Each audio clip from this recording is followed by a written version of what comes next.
presented by NKN Music Bhojpuri। अरे सब छौड़ा इधर आओ, सुनो हमारा बानी जी। वाह भैये, होली में भौजाई के कहानी जी। सत्य है जी। 6 दिन शादी के भेले भौजी खाए अचार जी। वाह भैये, 6 दिन शादी के भेले भौजी खाए अचार जी। वाह भैये, छौड़ा के तो बात नहीं पूछो, बुढ़बो खोजे जोगार जी। सत्य है जी। अरे हमरा भौजी के बात नहीं पूछो, ओकरा अलगे ध्यान जी। वाह भैये, अरे हमरा भौजी के बात नहीं पूछो, ओकरा अलगे ध्यान जी। वाह भैये, जे खिलाते पुआ हमरा उहे रंगते सामान जी। सत्य है जी। अरे देवर भाभी के बात नहीं पूछो, ओकर अलगे खेल जी। वाह भैये, अरे देवर भाभी के बात नहीं पूछो, ओकर अलगे खेल जी। वाह भैये, चोली में रंग एना लगाबे जेना करुआ तेल जी। सत्य है जी। होली में खाए छे सब दाल भात चोखा, होली में खाए छे सब दाल भात चोखा।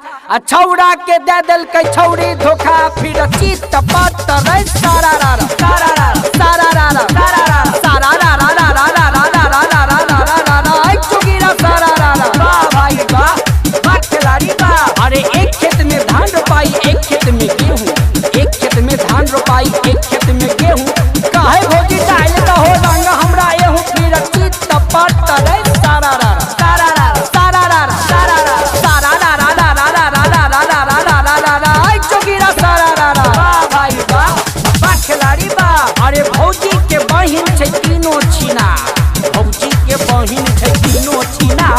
हुक दुन खोल के डलवाबे ले तैयार, फिर चित पट रे सारा रा सारा रा सारा रा सारा रा सारा रा रा रा रा रा रा रा रा रा रा रा चुगीरा सारा रा। वाह भाई वाह, वाह खिलाड़ी वाह।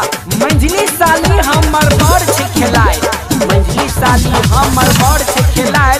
खेले खातिर भेजे पिचकारी रसदार, फिर चित पट रे सारा रा सारा रा सारा रा सारा रा सारा रा रा रा रा रा रा रा रा रा रा रा रा चुगीरा सारा रा। वाह भाई वाह, वाह खिलाड़ी वाह। आजकल के भौजी के बढ़ल के बाद, आजकल के भौजी के बढ़ल के बाद होली में निक लगे छोटका देवर, फिर चित पट रे सारा रा सारा रा